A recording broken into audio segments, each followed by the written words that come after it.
Hello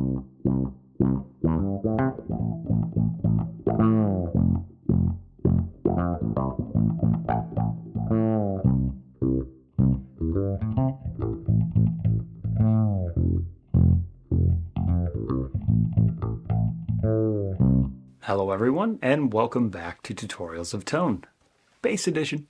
My name is Alex. Thank you so much for watching this video. Today we get two sounds in one for the Justin Timberlake smash hit from Trolls, Can't Stop the Feeling. If you're playing a dance gig, whether it's a wedding or otherwise, chances are very high that you will play this song. And if you're a bass player, it's really nice to have this tone dialed in. We have two different sounds for this one that you can use to your liking. One that is more auto-wah, and one that is more MuTron, more like the original recording. You can choose between these and cycle them at your leisure. Let's dive into how we get those with this next preset. So here we have the layout for our synth bass preset, and scenes 3 and 4 are specific to Can't Stop the Feeling. If you're interested in grabbing this preset, it is available on the Gumroad store. But I digress. Let's dive in to this preset and what makes it tick. First up, the input block. Everything here is at stock settings except the threshold of our gate, negative 47.5 dB, a holdover from my Morse Music Man guitar. And while I don't necessarily need that threshold there, it's there. You can change that to your liking. For this entire video, I will be using this fretless Music Man Bongo 5-string, and it is so much fun playing this, especially when we're getting into the dance thing. With all of these extra slides, it just adds a little bit of that portamento that you just can't get any other way. Now the amp model that we're using for this entire preset is the SVT from Ampeg. This is my favorite bass model in the entire Fractal system, and it has served me very well over the years on gigs and recording sessions. These are the settings that I use for everything. We have a pretty standard neutral sound within our main EQ, a little bit less bass, a little more treble, and then the gain and master volume are brought up a hair. In our input EQ, nothing to speak of for the low cut and a 10K high cut. This is because we are running a pretty strict hump in the output EQ that shapes our tone. This is the Dave LaRue hump. It takes out the excess low end and allows you to be a single note line without really losing that low fundamental bass thing. Now, when you're playing an active bass with an onboard preamp, you can change your low end, your highs, your mids to bump out or to step back. But even if you don't, you are usually playing through a PA these days. And with that, they're going to be bumping your lows anyways. It's nice to carve a little bit of the excess out ahead of time. From there, we run into a pair of SVT bass cab IRs with an 810 and then a 410 with an M88 on that. In our preamp tab, we have a 60 Hz low cut at a 12 dB slope and a 10K high cut at a 6 dB slope, again, to just use the bass frequencies. And then we're running all of that into a medium room reverb. This is just nice for a little extra squish. That can be very nice to add to a sterile environment with board and live recordings straight from your bass sound. It's just nice to have, but again, is not necessary. Now, we have two different filtery sort of sounds with this song. I jump between them depending on how I'm feeling that day, maybe what bass I'm playing, how the band is sitting in the mix. My original preset for this used an auto-wah sort of feature, and we will dive into that one first. So first up, we have the wah and a filter block coupled with that. We will get to wah in a second.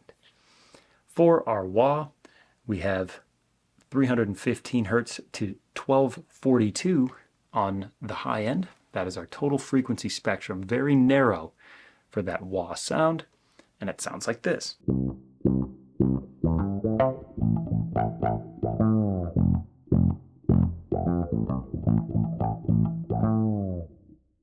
Now that has a nice pop to it. It really sticks out in a mix, and it is very nice to have that.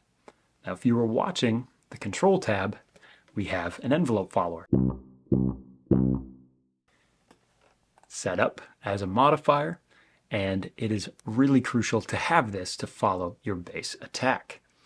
With an envelope follower, just make sure that you go to the controller's menu, go to envelope and manual tab, and set up the threshold and settings to your playing. This is crucial for dialing this in. So if we are to increase that threshold,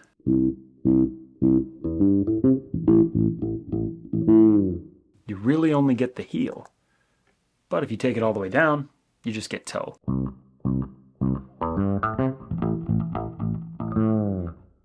So it's nice to have that somewhere in the middle. I usually operate between -25 and -40 dB. For this particular song, I'm at -33, and it works really well. Coupled with our wah is our low pass filter. This is crucial to keeping that low end vibrant and functional with any auto wah or wah sort of filter sweep. Without this, you're not going to get any of that low end. We're going to take that all the way down.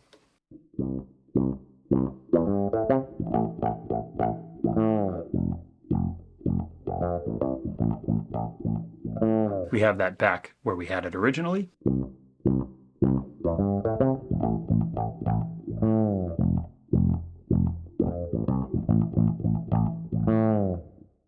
We really get a sense of low end and fundamental without losing that really cool effect.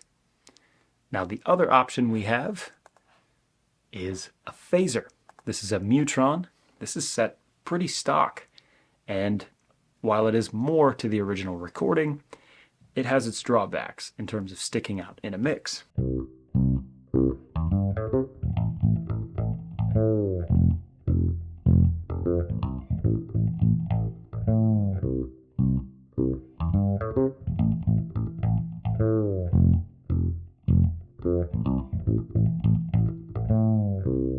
So as you could hear, it sounds great, it sounds pretty much like the record, but you're missing a lot of those high mids and that treble region, which helps you stand out and accentuate that effect. Which you can do if you have an active bass, just dial in a little bit more treble or high mid, and that would solve it.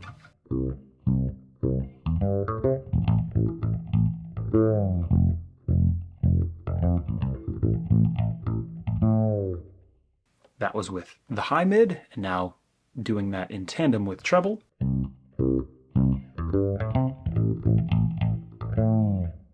And back to our stock settings, we get this.